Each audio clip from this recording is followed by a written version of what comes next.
Kita bersyukur malam hari ini masih bersama, setia tekun di dalam berdoa, juga belajar firman Tuhan. Kami menyerahkan waktu ini ke dalam tangan Tuhan. Dalam keterbatasan kami mohon Roh Kudus memimpin kami boleh mengerti akan kebenaran, tapi daripada itu kami dimampukan bisa menghidupinya. Kami mohon Tuhan menolong kami, semua yang mendengarkan, hamba berbicara, Tuhan pimpin semuanya, boleh mendatangkan satu berkat rohani bagi kami.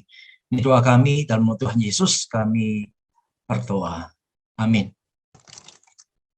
Oke, kita malam hari ini masih dalam seri membahas beberapa hal, satu budaya dalam perjanjian lama, dan kita malam hari ini akan membahas tentang hak anak sulung ya dalam perjanjian lama, supaya kita tahu apa yang terjadi dalam perjanjian lama tentang anak sulung itu, seberapa itu diperhatikan oleh kitab, oleh Tuhan, dan bagaimanakah relevansinya dengan kita pada masa kini, gitu ya.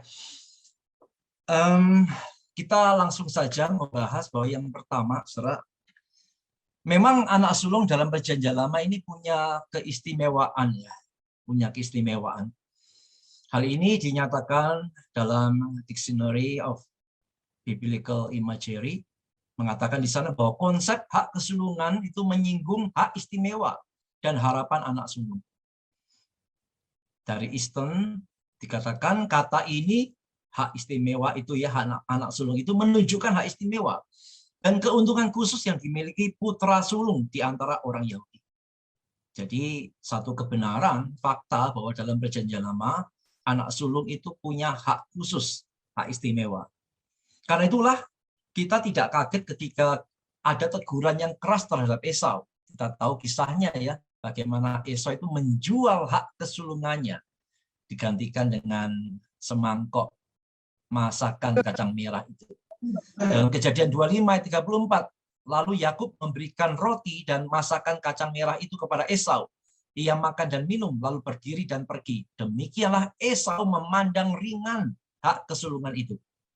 Artinya ketika Musa menyoroti Esau memandang ringan hak kesulungan itu, sebenarnya di balik itu ditekankan bahwa sebenarnya hak kesulungan itu tidak boleh dipandang ringan. Itu hak yang istimewa yang dimiliki atau yang diberikan kepada anak sulung. Tapi Esau telah menukarnya hanya dengan semangkok kacang merah. Demikian pula ditekankan kembali dalam Ibrani 12 ayat 16. Janganlah ada orang yang menjadi cabul atau yang mempunyai nafsu yang rendah seperti Esau, yang menjual hak kesulungannya untuk sepiring makanan.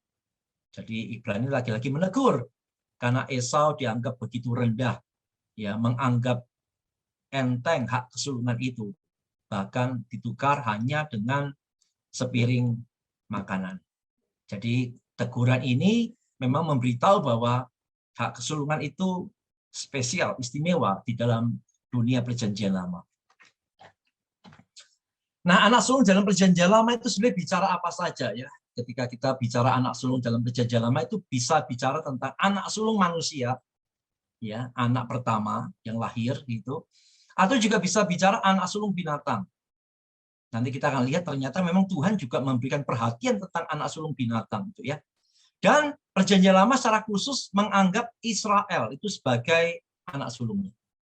Jadi anak sulung bukan hanya bicara anak sulung manusia, bukan hanya bicara anak sulung binatang, tapi bangsa Israel itu disebut sebagai anak sulung. Itu ada dalam Keluaran 4 ayat 22 ya. Maka engkau harus berkata kepada Fir'aun, beginilah firman Tuhan, Israel ialah anakku, anakku yang sulung. Pertanyaannya adalah kenapa bangsa Israel sebagai sebuah bangsa dikatakan sebagai anak sulung Tuhan? Ada beberapa hal yang perlu kita perhatikan yang penting. Dari Calvin mengatakan begini. Dia menyebut Israel sebagai anak sulungnya, yaitu Tuhan menyebut Israel sebagai anak sulungnya. Dengan gelar terhormat ini, dia tidak diragukan lagi lebih memilih dia, yaitu bangsa Israel, daripada bangsa-bangsa lain. Seolah-olah Allah atau Tuhan telah mengatakan bahwa Israel diangkat ke tingkat anak sulung dan lebih unggul dari seluruh dunia. Perikop ini kemudian dapat disesuaikan dengan panggilan orang-orang bukan Yahudi yang telah Allah tetapkan untuk dibawa ke dalam persekutuan dengan umat pilihannya. Sehingga meskipun mereka lebih muda, mereka dapat dipersatukan dengan anak sulung. Jadi kita dapat satu terang dari komentar Calvin ini, kenapa bangsa Israel sebagai bangsa dikatakan sebagai anak sulung. Karena nantinya bangsa-bangsa non-Yahudi yang karena ketegaran bangsa Israel itu juga akan disebut sebagai anak-anak. Tapi yang sulung sebagai bangsa jelas adalah bangsa Israel. Ya, jadi ternyata rencana keselamatan Allah itu sesuatu yang memang dari kekal sudah direncanakan seperti itu. Allah tidak merencanakan sepenggal demi sepenggal ya. Oh, plan A gagal, maka Allah buat plan B seperti itu. Memang dari awalnya, dari kekekalan dia memang sudah merencanakan seperti ini. Bahwa memang bangsa Israel itu menjadi yang sulung dan bangsa-bangsa lain yang kemudian percaya itu menjadi bagian yang lain yang dipersatukan dengan anak sulungnya, yaitu bangsa Israel. Ya, jadi kita tahu kenapa bangsa Israel disebut sebagai anak sulung ya, karena memang dia yang pertama yang dipilih Tuhan. Gitu. Nanti baru mengikuti bangsa-bangsa yang lain. Itu bicara tentang bangsa Israel sebagai sebuah bangsa yang disebut sebagai anak sulung. Nah, kita akan lihat beberapa hal penting tentang anak sulung dalam Perjanjian Lama. Sebelum kita masuk tentang hak anak sulung itu, ternyata memang Allah itu memberikan perhatian khusus terhadap anak sulung dalam Perjanjian Lama. Baik anak sulung manusia maupun anak sulung binatang. Ada beberapa perhatian khusus yang Allah berikan. Misalnya, klaim Allah atas anak sulung itu sudah terlihat sejak persembahan kepada Allah dicatat pertama kali dalam Alkitab. Yaitu ini kisah tentang Kain dan Habel. Apa yang Habel persembahkan? Coba kita lihat apa yang Habel persembahkan. Ya. Kejadian 4 ayat 4. Habel juga mempersembahkan korban persembahan dari anak sulung kambing dombanya. Itu lemak-lemaknya, maka Tuhan mengindahkan Habel dan korban persembahannya. Jadi memang perhatian Allah sudah tertuju dengan menggerakkan Habel mempersembahkan korban persembahan dari anak sulung kambing domba. Saya yakin ini bukan kebetulan ya. Bukan satu tebak-tebakan. Oh, kebetulan yang dipersembahkan Habel ini anak sulung ya. Saya pikir dalam hatinya memang Tuhan sudah pimpin Habel untuk persembahkan yang sulung. Nah, ini memang ada pekerjaan Tuhan yang menyatakan memang klaim Tuhan atas anak sulung itu sudah mulai terlihat sejak persembahan kepadanya dicatat dalam persembahan Habel itu. Dan berlanjut ketika Allah menguji Abraham dengan memintanya mempersembahkan Ishak. Ya, jelas Ishak adalah anak sulung, ya anak perjanjian, bukan Ismail. Ishak sebagai anak sulung dari Abraham yang sejati, kira-kira begitu ya, bukan Ismail tentunya. Nah, dengan Allah meminta untuk mempersembahkan Ishak. Kenapa? Ya, selain untuk menguji Abraham, tentu memang ada kaitan dengan Ishak sebagai anak sulung. Kita akan lihat komentar dari Walter E. Elwell. Karena Allah membebaskan putra sulung Israel dari kematian di Mesir, ia mengharapkan setiap anak sulung dikuduskan baginya. Dikuduskan itu artinya dikhususkan baginya. Ya. Anak laki-laki pertama adalah wakil dari seluruh keturunannya. Anak sulung dari semua binatang yang digunakan sebagai korban harus disucikan bagi Tuhan. Lagi-lagi kata dikuduskan, disucikan, artinya dikhususkan, dipisahkan untuk Tuhan. Ya, jadi memang ya perhatian Allah tertuju secara khusus ya kepada anak-anak sulung, baik anak sulung manusia maupun anak sulung binatang. Jadi dari persembahan Habel, kemudian persembahan Ishak, kemudian setelah membebaskan orang Israel dari Mesir, maka itu lebih terang lagi bagaimana Allah itu mengharapkan bahwa anak sulung itu dikuduskan, dikhususkan bagi dia. Ya. Itu terang yang makin terang, kira-kira begitu. Nah, kita akan lihat beberapa hal ini. Beberapa ketentuan yang memang Allah perintahkan secara khusus setelah bangsa Israel keluar dari Mesir. Misalkan anak sulung keledai harus tebus dengan seekor domba. Jika tidak tebus, maka sang pemilik harus mematahkan batang lehernya. Anak sulung binatang itu keledai ya, itu harus ditebus. Kalau enggak, pemiliknya harus patahkan batang lehernya, kira-kira begitu. Ya. Anak sulung dari binatang yang haram harus ditebus sesuai peraturan para imam. Anak sulung lembu, domba atau kambing tidak boleh ditebus, melainkan harus dikorbankan di hadapan Allah. Ya, ini ada perkecualian yang tidak boleh ditebus ya. Anak sulung dari angkatan zaman keluaran ditebus melalui mengkhususkan orang Lewi. Jadi dari angkatan keluarnya Israel dari Mesir itu dikhususkan orang Lewi dianggap sebagai anak sulung. Tiap anak laki sulung sesudah berumur 1 bulan ditebus dengan membayar 5 sikal kepada imam. Jadi artinya ditebus itu diberikan satu pengorbanan tertentu supaya itu bisa menjadi milik dari orang yang menebus, kira-kira begitu. Kalau tidak ditebus, maka kalau dikatakan tadi anak keledai itu mesti dipatahkan batang lehernya. Gitu. Kalau tidak ditebus, maka itu nantinya akan menjadi persembahan kepada Tuhan. Ya, anak laki-laki, bicara tentang anak laki-laki manusia yang sulung, dikatakan itu mesti setelah berumur 1 bulan itu mesti ditebus dengan membayar 5 sikal kepada imam. Itu ayat-ayatnya saudara bisa baca sendiri ya. Dan ada satu hal menarik tentang hal ini. Tentang tata cara penebusan anak sulung pada waktu itu. Peristiwa yang gembira ini itu dirayakan pada hari ke-31 dari hidup sang anak. Jadi penebusan anak sulung manusia itu dilakukan pada hari yang ke-31 umur anak itu. Perayaannya diselenggarakan di rumah sang bayi, dihadiri oleh seorang imam dan tamu-tamu lain. Upacara itu mulai ketika sang ayah menyerahkan bayi itu kepada imam. Jadi upacara dimulai sang ayah menyerahkan bayi itu kepada imam. Imam itu bertanya kepada sang ayah, apakah engkau ingin menebus anak ini ataukah engkau mau membiarkan dia tinggal bersamaku? Jadi sang ayah diberikan pilihan, mau tebus anak ini atau kalau tidak ditebus maka anak itu akan tinggal bersama-sama dengan imam. Sang ayah menjawab bahwa ia mau menebus anak itu. Lalu ia serahkan 5 sikal perak kepada imam. Sewaktu bayi itu dikembalikan, sang ayah mengucap syukur kepada Allah. Imam menanggapinya dengan menyatakan kepada sang ayah, anak laki-lakimu telah ditebus, anak laki-lakimu telah ditebus, anak laki-lakimu telah ditebus. Jadi kita lihat di sini ya, memang dari tata cara ini berarti memang ada keistimewaan ya tentang anak sulung. Kalau tidak ditebus maka dia akan tinggal bersama imam begitu ya, dan tidak boleh kembali pulang ke rumah orang tuanya.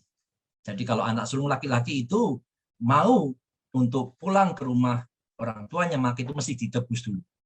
Ya, karena kenapa perlu ditebus ya? Kalau ditebus itu jadi miliknya Tuhan di dalam bait bukan tinggal bersama-sama dengan imam, dikhususkan untuk Tuhan, tidak boleh tinggal bersama-sama dengan orang tua.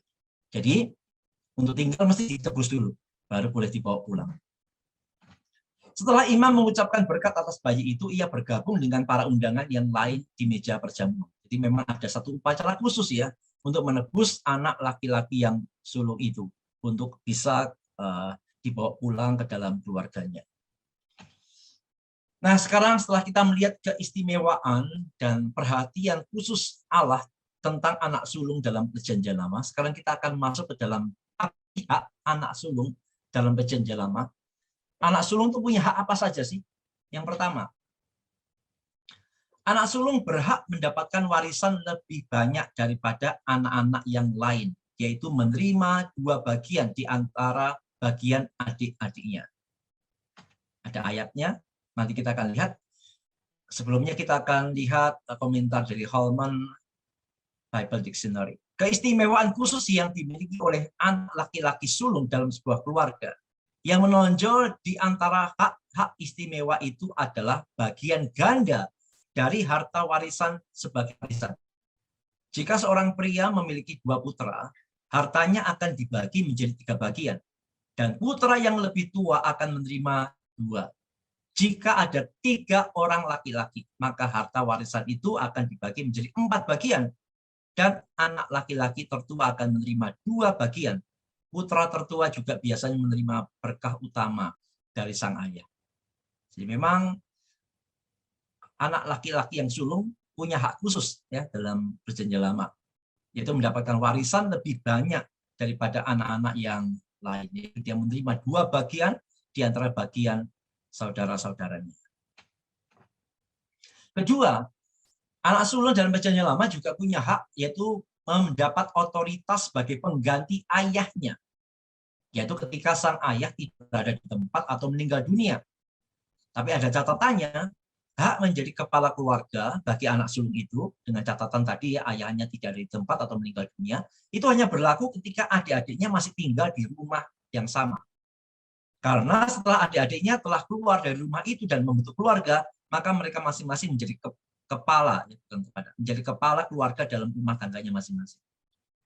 Jadi kalau papa tidak ada di tempat atau meninggal dunia, maka anak laki-laki yang sulung itu menjadi pengganti dari papanya untuk memimpin adik-adiknya yang masih tinggal di rumah yang sama. Kecuali adik-adiknya sudah menikah, maka tentu kepemimpinan ini tidak berlaku bagi mereka yang sudah menikah. Karena ada yang menikah itu menjadi kepala dari keluarga atau rumah tangganya masing-masing. Contoh Ruben, yang waktu itu mencegah saudara-saudara Yusuf yang ingin mencelakai Yusuf, gitu ya.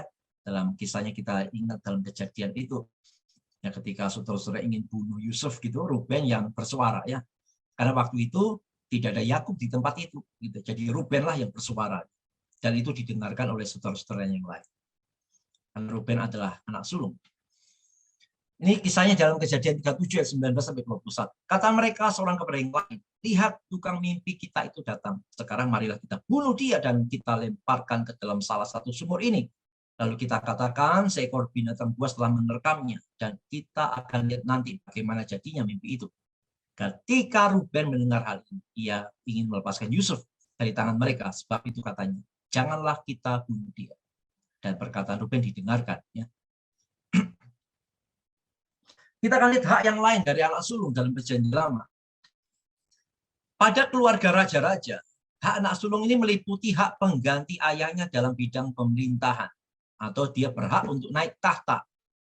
Ya, tentunya khusus tentang keluarga raja, ya. Jadi anak laki-laki yang sulung itu berhak untuk menggantikan ayahnya menduduki tahta ketika ayahnya telah meninggal dunia.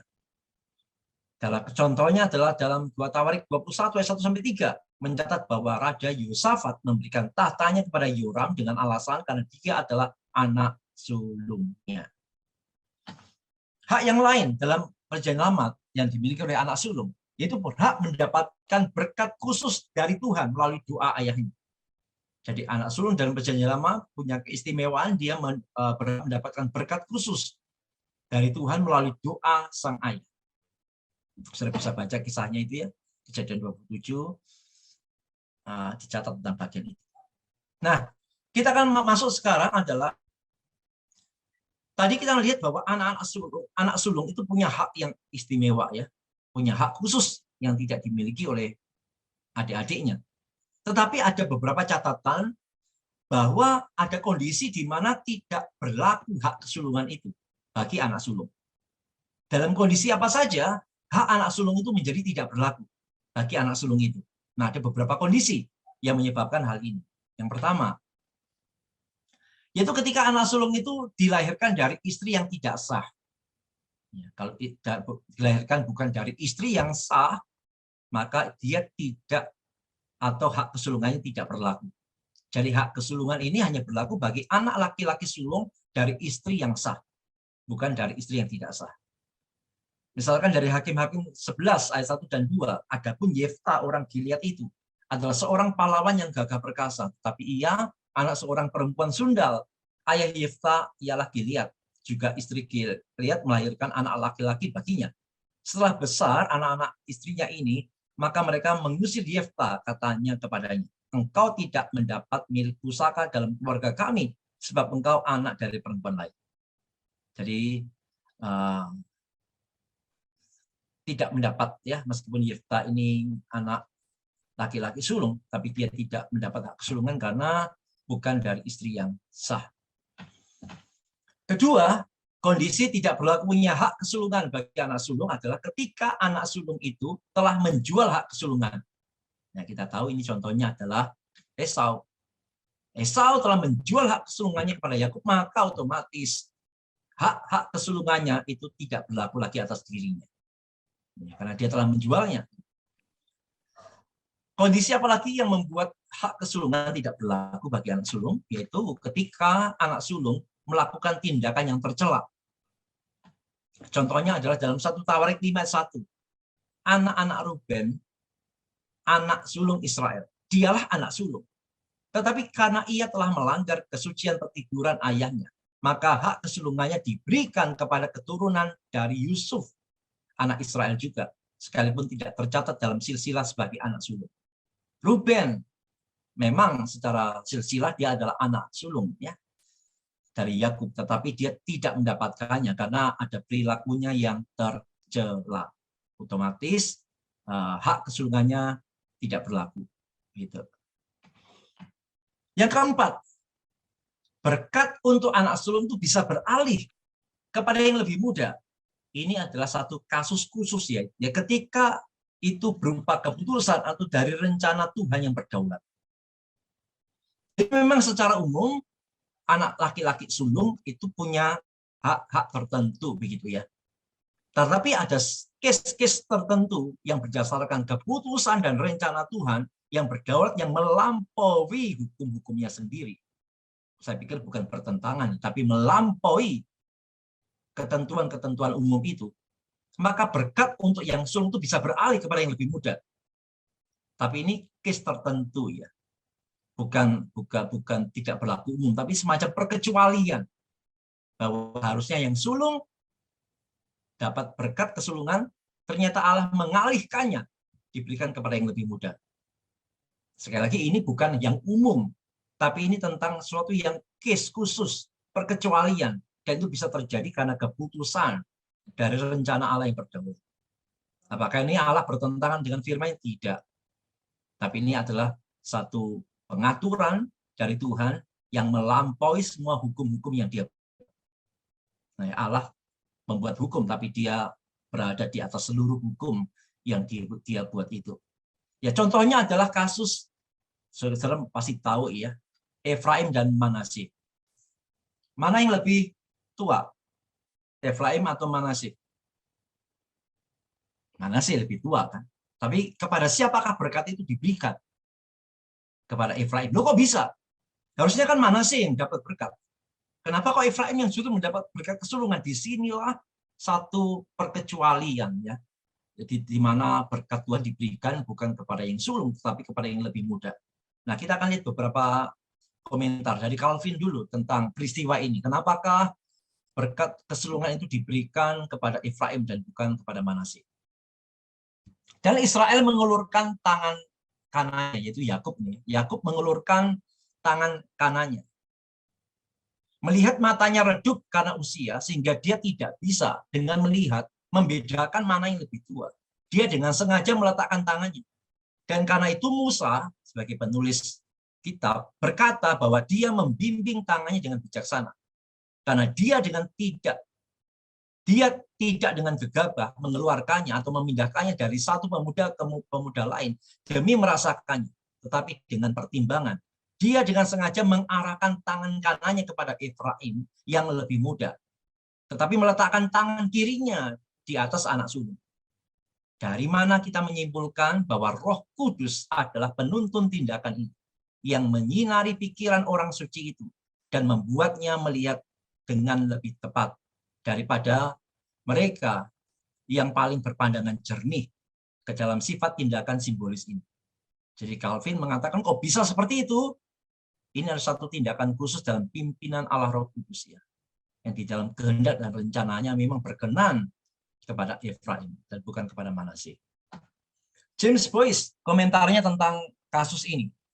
Apa yang terjadi di sini? Apakah ini hanya keputusan sewenang-wenang di pihak Yakub atau lebih buruk lagi kekejaman keras kepala seorang laki-laki tua yang karena alasan tertentu tertarik kepada yang lebih muda daripada yang lebih tua? Tentunya tidak ada orang yang membaca cerita ini dengan seksama dapat mempercayai hal-hal ini, yaitu bahwa Yakub itu sewenang-wenang gitu. Atau sekedar karena perasaannya lebih tertarik pada Efraim, tidak. Ini adalah saat-saat kusuk, bukan saat untuk tindakan sewenang-wenang. Selain itu, Yakub berbicara di bawah ilham Roh Kudus, dan karena itu ia mengatakan, bukan apa yang dia inginkan, tetapi apa yang akan terjadi. Dia juga akan menjadi suatu umat dan dia akan menjadi lebih besar. Meski begitu, adiknya akan lebih besar. Ini adalah kebalikan dari Yakub menuruti keinginannya. Dia mengesampingkan keinginannya sendiri dan memberkati Efraim lebih dahulu dalam ketaatan pada pimpinan Tuhan. Jadi baik Calvin maupun James Boyce meyakini bahwa tindakan itu terjadi karena satu pimpinan Tuhan yang khusus, ya, dan ini menjadi satu perkecualian. Dari Adam Clark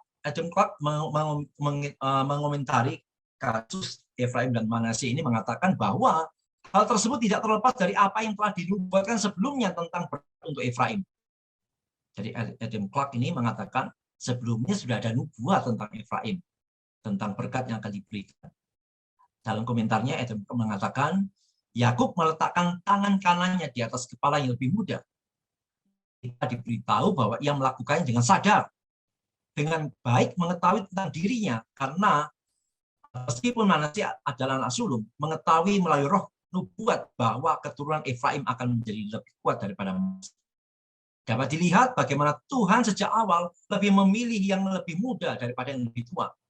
Seperti Habel sebelum Kain, Sem sebelum Yafet, Ishak sebelum Ismail, Yakub di hadapan Esau, Yehuda dan Yusuf di hadapan Ruben, Efraim di hadapan Manasye, Musa di hadapan Harun, dan Daud di depan saudara-saudaranya. Ini harus diselesaikan sepenuhnya ke dalam nasihat bijaksana dan rahasia Allah sendiri. Ya. Demikian juga dengan John H. Sailhamer mengatakan bahwa hal ini terjadi, yaitu berkat untuk yang muda, bukan untuk Manasye yang lebih tua. Ini bisa terjadi karena sesungguhnya pemberian berkat dari Tuhan tidak bergantung sepenuhnya pada status alamiah, melainkan berdasar pada anugerah.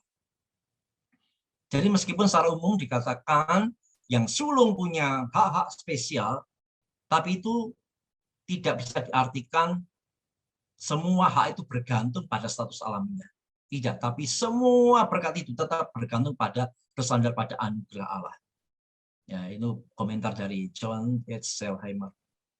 Jadi bukan semata-mata karena status alamiahnya, tapi tetap kuncinya, puncaknya tetap pada anugerah Allah. Dan memang ternyata dalam kasus Efraim dan Manasye, Allah lebih memilih dalam kedaulatan dan kehendaknya memberkati Efraim yang muda daripada Manasye.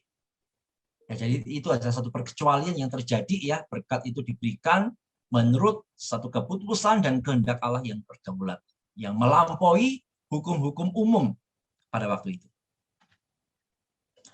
Nah, kita akan lihat beberapa persoalan yang lain tentang hak kesulungan ini. Ada beberapa persoalan. Yang pertama, bagaimana jika anak sulung yang berhak mendapatkan hak kesulungan itu meninggal dunia? Apakah hak kesulungannya bisa diwariskan kepada adiknya? Bisa enggak ya hak kesulungan ini karena anak sulungnya meninggal dunia diwariskan kepada adiknya? Ternyata jawabannya tidak bisa. Walter A.L. Well mengatakan hak sulung secara khusus mengacu pada hak eksklusif atau warisan yang dimiliki oleh anak sulung laki-laki. Jika anak sulung meninggal, laki-laki tertua berikutnya yang masih hidup tidak menerima hak eksklusif itu. Jadi memang dalam ketentuan umum bahwa memang hak ini melekat pada anak sulung laki-laki, gitu ya. Kedua, bagaimana dengan sebuah keluarga yang hanya memiliki anak perempuan atau bahkan tidak memiliki anak? Nah, ini Alkitab memiliki satu kekhususan ya tentang keluarga yang hanya punya anak perempuan atau bahkan tidak punya anak. Ini kekhususannya biasanya ya, dikenakan tentang hak atas tanah, gitu ya, hak atas tanah. Dan saya juga kurang tahu apakah hak semacam ini juga berlaku untuk hak yang lain ya. Tapi dalam bilangan 27 ayat 8-11 ini hanya berlaku konteksnya pada hak pusaka, yaitu hak tanah itu. Kita lihat ya, ketika keluarga hanya punya anak perempuan atau bahkan tidak punya anak, apa yang Alkitab ajarkan tentang hak atas tanah ini. Bilangan 27 ayat 8-11. Dan kepada orang Israel haruslah engkau berkata, apabila seseorang mati dengan tidak mempunyai anak laki-laki, maka haruslah kamu memindahkan hak atas milik pusakanya kepada anaknya yang perempuan. Apabila ia tidak mempunyai anak perempuan, maka haruslah kamu memberikan milik pusakanya itu kepada saudaranya yang laki-laki. Dan apabila ia tidak mempunyai saudara lelaki, maka haruslah kamu memberikan milik pusakanya itu kepada saudara-saudara lelaki ayahnya. Dan apabila ayahnya tidak mempunyai saudara lelaki, maka haruslah kamu memberikan milik pusakanya itu kepada kerabatnya yang terdekat dari antara kaumnya, supaya dimilikinya. Itulah yang harus menjadi ketetapan hukum bagi orang Israel, seperti yang diperintahkan Tuhan kepada Musa. Tapi saya pikir ini adalah hak secara khusus bicara tentang hak tanah. Dan ini tidak bicara atas semua hak sulung yang lain, seperti masalah berkat khusus tadi ya. Saya pikir tidak, tapi ini bicara hanya konteks tentang pembagian tanah, yaitu ketika keluarga hanya punya anak perempuan, atau bahkan tidak punya anak. Tetap tanah itu diwariskan atau diberikan dengan beberapa ketentuan yang ada dalam Bilangan 27 ayat 8-11 ini. Ya, ini adalah satu kasus yang kemudian memang Tuhan memberikan solusinya, dan itu menjadi hukum bagi orang Israel. Kita sudah lihat tentang anak sulung dalam Perjanjian Lama menjadi satu perhatian khusus. Kita sudah lihat bagaimana anak sulung itu punya hak yang spesial, dan kita sudah melihat beberapa kondisi di mana hak kesulungan itu bisa tidak didapatkan oleh anak sulung itu, dan kita sudah lihat tentang beberapa case tentang tidak adanya anak sulung laki-laki. Itu kita lihat beberapa hal tadi tentang hak atas tanah itu diberikan kecualian, ada pengaturannya. Sekarang kita akan lihat yang terakhir. Sekarang relevansinya apa sih? Pembahasan hak anak sulung dalam Perjanjian Lama itu relevansinya apa untuk kita orang percaya? Bukankah kita bukan anak sulung secara jasmani, bukan? Apalagi dalam konteks orang Perjanjian Lama, kita tidak hidup di Israel. Kita merupakan bangsa non-Israel begitu. Lalu relevansinya apa ini untuk kita orang percaya? Apakah ini hanya sekedar satu cerita saja, sekedar untuk kita ketahui bahwa di Israel waktu itu anak sulung laki-laki punya hak yang khusus, itu saja? Ada tidak relevansinya bagi kita orang percaya?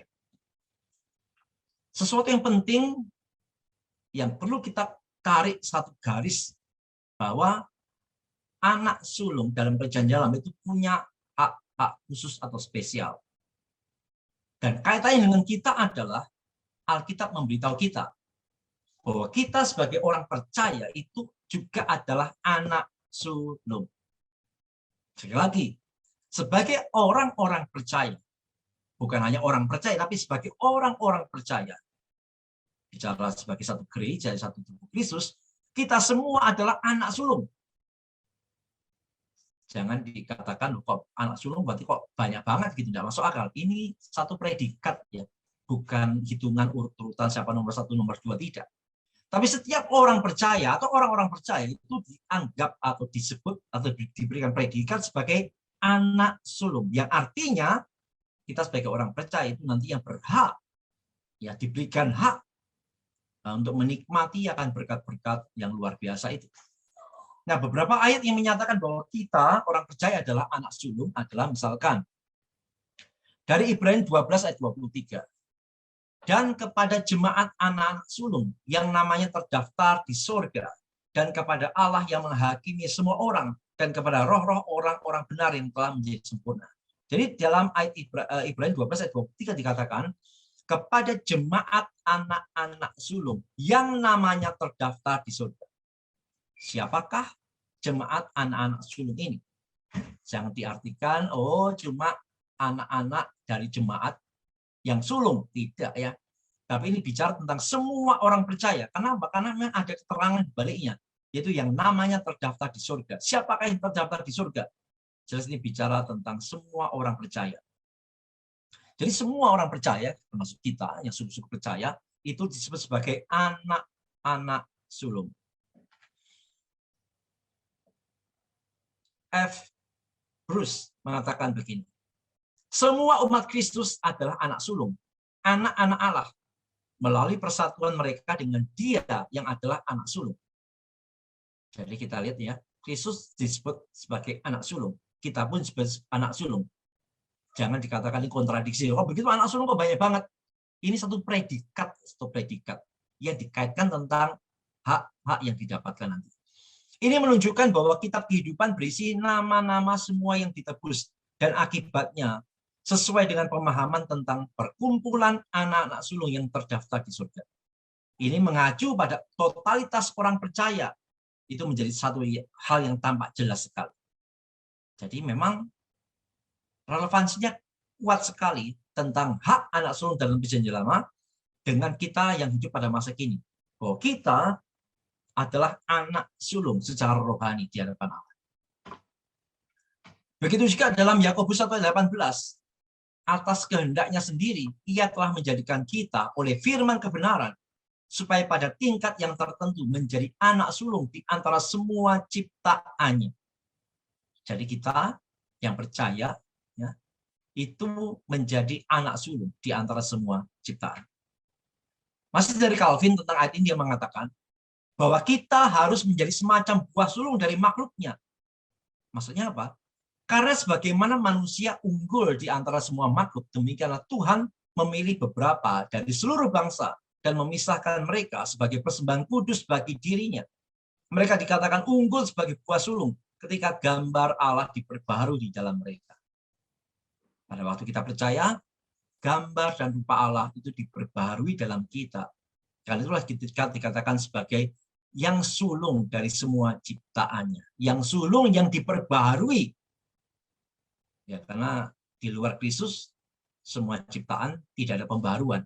Dan begitu kita percaya, kita dalam Kristus, gambar dan rupa Allah itu diperbaharui dalam diri kita. Itulah dikatakan kita sebagai yang sulung dari semua ciptaan. Jadi, oleh karena orang percaya, yaitu kita adalah anak sulung secara rohani di hadapan Allah, maka sebagaimana anak sulung dalam perjanjian lama berhak atas hak kesulungan, maka demikian juga orang percaya berhak menerima hak sebagai anak sulung Allah. Ini benang merahnya. Jadi Alkitab tidak hanya bicara satu pengaturan berkat jasmani bagi anak sulung dalam perjanjian lama, tapi ini menjadi satu yang ditarik sampai kepada Kristus, sampai kepada kita orang percaya, bahwa sebagaimana anak sulung dalam perjanjian lama memiliki hak khusus, maka kita orang percaya yang disebut sebagai anak sulung juga mendapatkan satu anugerah, yaitu hak-hak kesulungan itu diberikan kepada kita. Apa saja hak yang kita terima atau yang kita terima sebagai yang disebut sebagai anak sulung di hadapan Allah. Efesus 3:6, yaitu bahwa orang-orang bukan Yahudi karena berita Injil turut menjadi ahli-ahli waris dan anggota-anggota tubuh dan peserta dalam janji yang diberikan dalam Kristus Yesus. Jadi dari ayat ini, sebagai orang-orang percaya yang adalah anak sulung, kita mendapatkan janji yang diberikan di dalam Kristus. Kita mendapat anugerah, yaitu diperkenan untuk menikmati janji-janji Allah di dalam Kristus. Luar biasa, bukan? Di dalam Kristus, kita adalah anak sulung. Dan sebagai anak sulung, sebagaimana di dalam PL, diperkenan dengan hak khusus, kita pun sama. Diperkenan, diberikan anugerah untuk menikmati janji-janji yang kita terima di dalam Yesus. Bicara janji-janji dalam Kristus terlalu banyak, dan itu terlalu menghiburkan kita. Janji-janji dalam Kristus bukannya tentang janji hidup kekal, bahkan untuk hidup dalam dunia ini pun janji dalam Kristus begitu luar biasa. Penyertaannya, pimpinannya, kekuatannya, jalan keluar dan sebagainya itu melekat dalam diri kita sebagai orang percaya. Termasuk Roma 8:28, kebaikan itu menjadi satu kepastian yang diberikan bagi kita yang percaya, yang adalah disebut sebagai anak sulung. Demikian juga dalam Yakobus 2:5. Dengarkanlah, hai saudara-saudara yang dikasihi. Bukankah Allah memilih orang-orang yang dianggap miskin oleh dunia ini untuk menjadi kaya dalam iman dan menjadi ahli waris kerajaan yang telah dijanjikannya kepada barang siapa yang mengasihi Dia? Sebagai orang percaya, kita sebagai anak sulung, kita diperkenan, kita menerima anugerah menjadi ahli waris kerajaan Allah. Kok bisa kita menjadi ahli waris kerajaan Allah? Ya karena kita adalah anak-anaknya. Bahkan lebih spesifik, kita adalah anak sulung. Sebagaimana dalam konteks kerajaan, anak sulung itu berhak menggantikan menjadi raja. Maka di dalam konteks rohani, semua orang percaya adalah anak sulung. Maka diberikan satu perkenanan menjadi ahli waris kerajaan Allah. Saudara, inilah relevansinya yang kita boleh lihat ya. Jadi kalau begitu harusnya kebenaran ini mempengaruhi kita seperti apa? Kita sudah tahu dalam perjanjian lama anak-anak sulung ini mendapat hak yang luar biasa istimewa, dan itu ada benang merahnya sampai kepada masa perjanjian baru yang disebut sebagai anak-anak sulung bukan hanya anak laki-laki yang pertama dari bangsa orang Yahudi, bukan hanya itu. Tapi dalam perjanjian baru semua orang percaya adalah anak sulung. Maka harusnya ini mempengaruhi hidup kita seperti apa? Mempengaruhi hidup kita yang pertama harusnya kita benar-benar menghargai akan anugerah Tuhan. Jangan anggap enteng anugerah Tuhan. Jangan anggap enteng akan ketika kita berada di dalam Kristus. Itu anugerah yang sangat besar sekali. Bayangkan kita yang bukan siapa-siapa, bahkan kita yang dalam musuhnya Allah. Di dalam Kristus kita diangkat sebagai anak-anak Allah. Bahkan dalam konteks ini disebut sebagai anak sulung yang berhak untuk menikmati janji Tuhan, janji-janji Allah, yang berhak mewarisi akan kerajaannya. Kita mesti menghargai betul. Banyak ya, tidak sedikit orang yang tidak menghargai akan iman, tidak menghargai akan berkat rohani.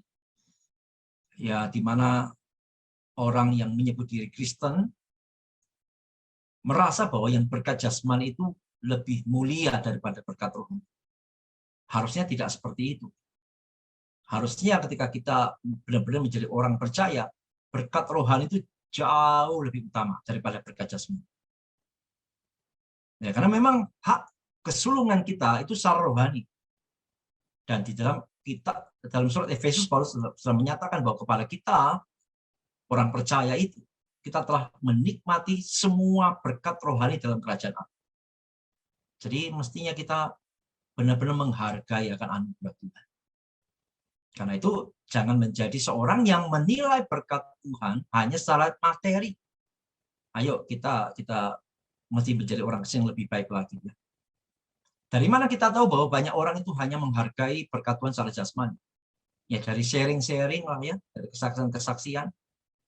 Setiap sharing, setiap kesaksian seringkali yang menjadi ucapan syukur hanyalah berkat-berkat jasmani, kesembuhan, kekayaan, kesuksesan. Harusnya kita lebih daripada itu semua.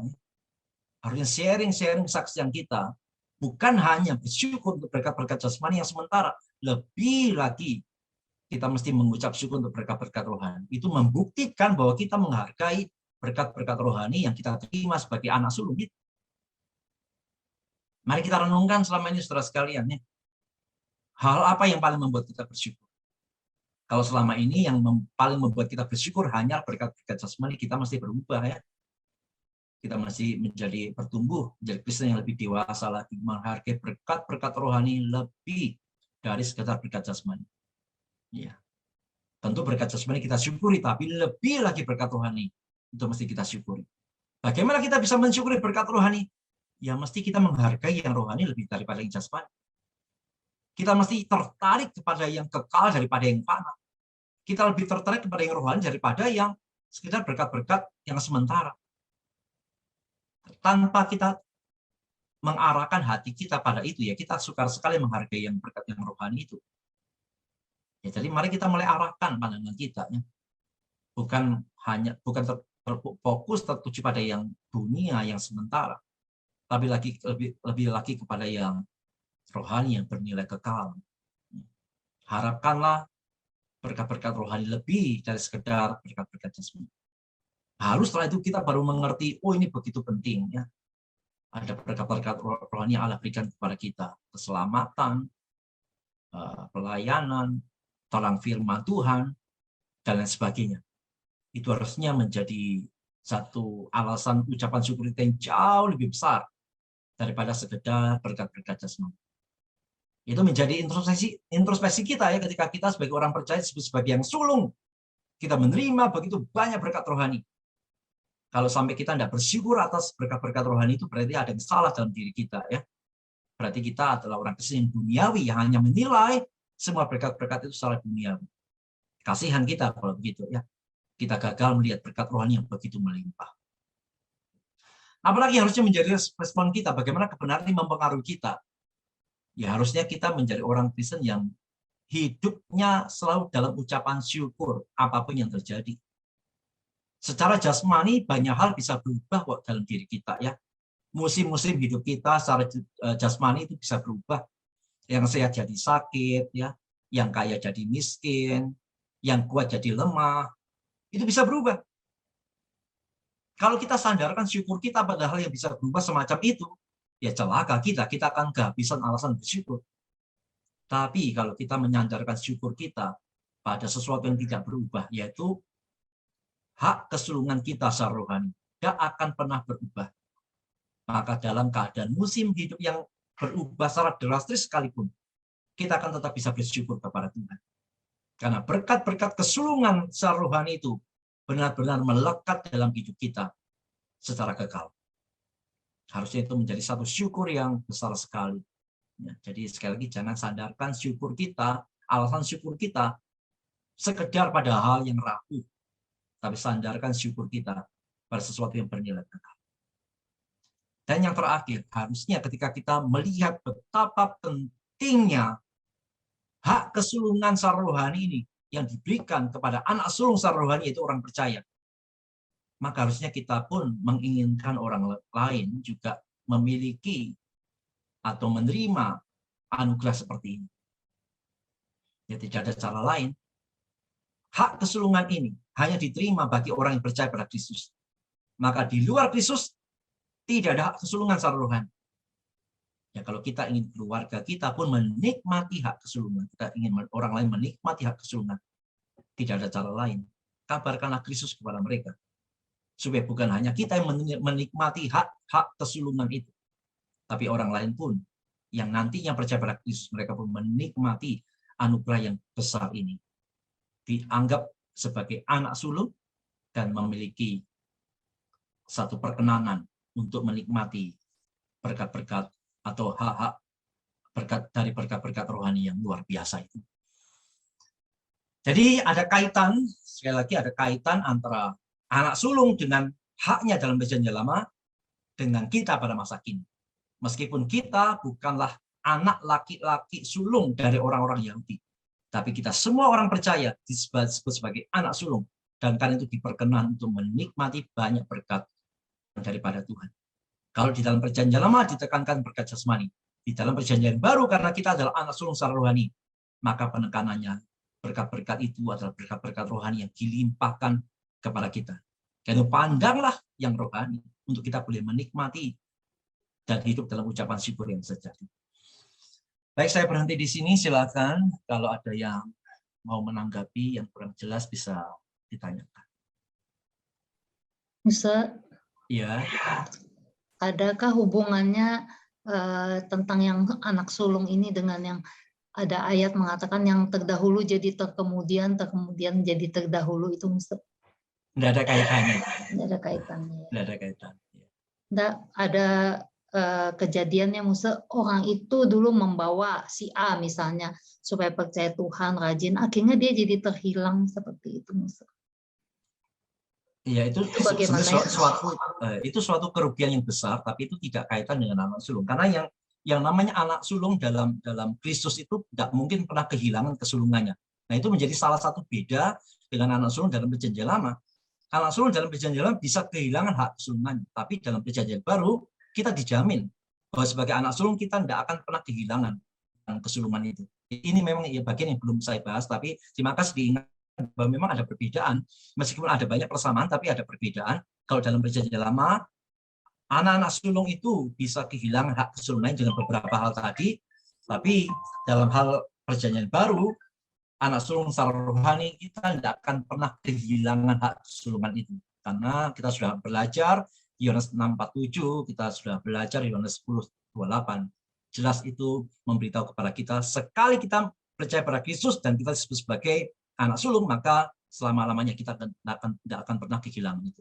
Bagi kasus tadi ya, orang yang awal-awalnya ngajak orang, tapi kemudian tapi maju daripada dia, ya memang kita memang mesti apa ya, melihatnya ini secara lebih spesifik. Dia mundur seperti apa? Apakah dia benar-benar kehilangan imannya atau sekedar dalam masa tertentu dia semangatnya yang turun?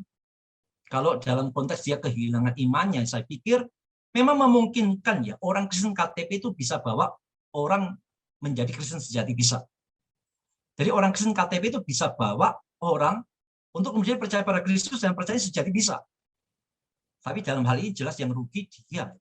Kenapa dia belum percaya sungguh-sungguh, tapi yang dibawa malah percaya sungguh-sungguh, itu bisa terjadi. Tapi juga bisa terjadi dalam konteks masalah spirit aja, masalah spirit di mana awalnya dia sudah Kristen sejati, dia bawa orang, cuma dalam perjalanan kehidupan ada satu peristiwa, dua peristiwa di mana dia spiritnya turun. Spiritnya turun. Dan yang dibawa ini spiritnya naik. Itu bisa terjadi bukan dalam konteks dia kehilangan akan hak kesulungan, tidak, tapi dalam konteks ada semacam waktu dia jatuh. Tapi saya yakin orang semacam ini, kalau dia benar-benar anak sulung secara rohani, dia pasti akan bangkit kembali. Ya, siapa sih kita yang tidak pernah jatuh, yang tidak pernah lemah? Kadang-kadang orang yang kita bawa lebih semangat daripada kita. Ya, karena kita memang bukan super saruhani, ada waktunya kita lemah, ada waktunya kita kalah gitu. Tapi tidak akan tergelitak, itu jadi firman Tuhan. Jadi memang hal semacam ini tidak bisa dijudge secara hitam putih ya. Ini perlu kehati-hatian memang. Hanya satu hal yang penting adalah introspeksi pada diri kita. Ya tadi benar pertanyaan Jabs ini penting bagi kita yang sudah menjadi Kristen sudah lebih lama daripada orang-orang lain. Jangan sampailah kita kemudian spiritnya kemudian jadi jauh tertinggal daripada orang-orang yang baru Kristen. Kalau kita menjumpai orang-orang Kristen yang baru jadi Kristen, tapi spiritnya begitu luar biasa, harusnya kita malu. Malu. Ya. Kenapa? Mereka yang baru kenal Tuhan lebih semangat daripada aku. Memang lebih lagi introspeksinya adalah melihat iman kita, sungguhkah aku sudah percaya Kristus sungguh-sungguh, begitu ya. Kalau sudah percaya Kristus sungguh-sungguh, kenapa spiritku kok melemah seperti ini, sedangkan mereka yang baru lebih menyala-nyala bagi Tuhan. Bukankah aku harusnya yang lebih dahulu percaya, lebih lagi spiritnya daripada mereka yang sudah percaya. Jadi memang ada ayat yang mengatakan yang terdahulu jadi kemudian, tapi bukan itu kemudian menjadi pembenaran kita. Kalau itu ya sudahlah, apa yang terdahulu memang sudah seperti ini. Justru itu menjadi introspeksi kita. Mengapakah aku tidak sesemangat yang baru-baru itu? Ya, tentu menjadi celaka bagi kita kalau kita menjadi pasif dalam hal itu ya. Artinya ya kita biarkan sajalah yang baru-baru aja, yang semangat, kita yang sudah lama-lama tidak semangat. Saya pikir ada problem iman di sana. Ada problem iman di sana. Dan itu serius saya pikir ya. Ayo kita ini ya, yang di sini yang masih ada 58 orang, yang kita rasa kita ini sudah lebih lama daripada orang-orang lain, kita perlu perhatikan spirit kita nih. Harusnya Paulus mengatakan mestinya kita sudah jadi pengajar. Kok masih kita perlu susu terus gitu. Nah, itu menjadi cambuk bagi kita ya. Khususnya yang usia kekristenan kita itu jauh lebih lama daripada yang lain. Harusnya ketika kita lihat orang-orang Kristen yang baru lebih semangat, harusnya kita dicambuk dengan itu ya, untuk kita makin maju lagi. Apakah ada yang lain? Oke, tidak ada. Saya ajak kita tunduk kepala. Saya tidak ingin saudara sekedar tahu ya akan kebenaran ini tentang apa yang terjadi dengan anak sulung dalam perjanjian lama.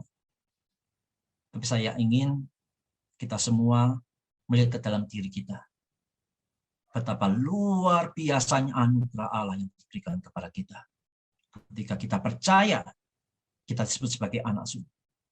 Dengan memiliki perkenanan atas berkat-berkat rohani yang demikian tak terkira itu. Sehingga perenungan kita adalah, Mengapakah kita kehilangan syukur kita? Jelas karena pandangan fokus kita bukan tertuju pada hal yang rohani. Itu kesalahan terbesar kita. Yuk mulai sekarang, hargailah hal yang rohani. Cintailah, kejarlah itu. Lebih daripada hal yang jasmani yang dunia. Dan lebih daripada itu, inginkanlah orang lain menikmatinya. Jangan biarkan diri kita sendiri yang menikmati akan berkat-berkat itu. Barang siapa yang telah menerima hak kesulungan dalam iman pada Kristus, dia adalah orang yang sama, dengan hati yang merindukan orang lain menikmatinya. Mari kita mohon kepada Tuhan, supaya sebagai orang-orang percaya, yang disebut sebagai anak sulung secara rohani itu, kita menghidupi akan kehidupan yang memuliakan nama Tuhan.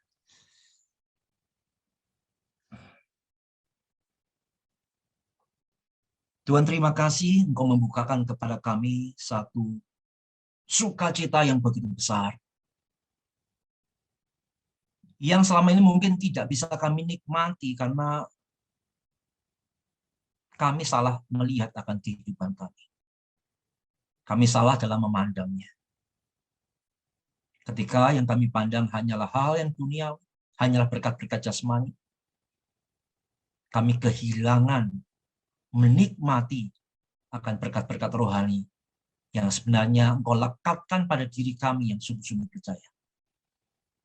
Dan tolong kami ya Tuhan, untuk malam ini kembali menyadari bahwa sebagai orang percaya kami adalah anak sulung. Yang dengan perkenanan anugerah-Mu kami menikmati janji-janji di dalam Kristus. Menikmati sebagai ahli waris dari kerajaan. Dan berarti menjadi satu perenungan kami yang dalam. Untuk kami boleh memandang kehidupan kami yang sementara dalam dunia ini. Jangan biarkan pergumulan yang sementara ini membuat kami tidak lagi bisa memandang akan berkat-berkat yang tak ternilai secara kekal. Dan jangan biarkan akan keduniawian yang ada di depan mata kami membuat kami tidak bisa merindukan orang lain untuk menikmati anugerah Tuhan, untuk percaya pada Kristus, dan diangkat sebagai anak sulung di hadapan Allah. Terima kasih.